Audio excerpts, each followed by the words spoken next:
السلام علیکم۔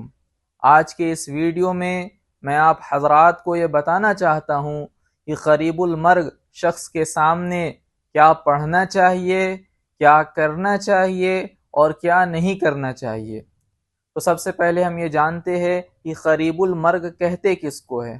تو دیکھیے، جس شخص کی کنڈیشن صحیح نہیں ہو، یعنی وہ اب تب میں ہو، کبھی بھی انتقال کی اس کی خبر آ سکتی ہو، ایسا شخص کو ہم لوگ کہتے ہیں کہ وہ قریب المرگ ہے۔ یہ اردو کی اصطلاح ہے، اردو کا لفظ ہے یہ۔ تو اب ایسا شخص ہو جو قریب المرگ ہو، تو اس کے سامنے کیا کرنا چاہیے؟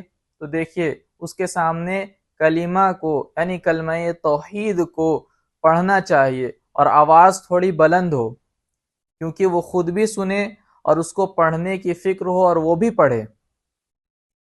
اس کو کلمے کی تلقین نہیں کرنی ہے کہ تم پڑھو، کلمہ شہادت پڑھو، کلمہ توحید پڑھو۔ اس وجہ سے اس کو تلقین نہیں کرنی ہے کہ ہو سکتا ہے کہ موت کی شدت کی وجہ سے یا بیماری کی تکلیف کی وجہ سے یا کسی اور گھبراہٹ اور بے چینی کی وجہ سے اس کے منہ سے انکار ہو جائے، اور انکار کی حالت میں کلمے کی انکار کے ساتھ اس کی موت آ جائے۔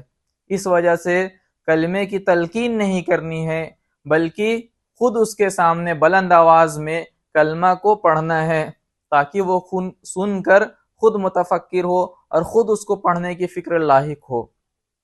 تو یہ پڑھنا ہے۔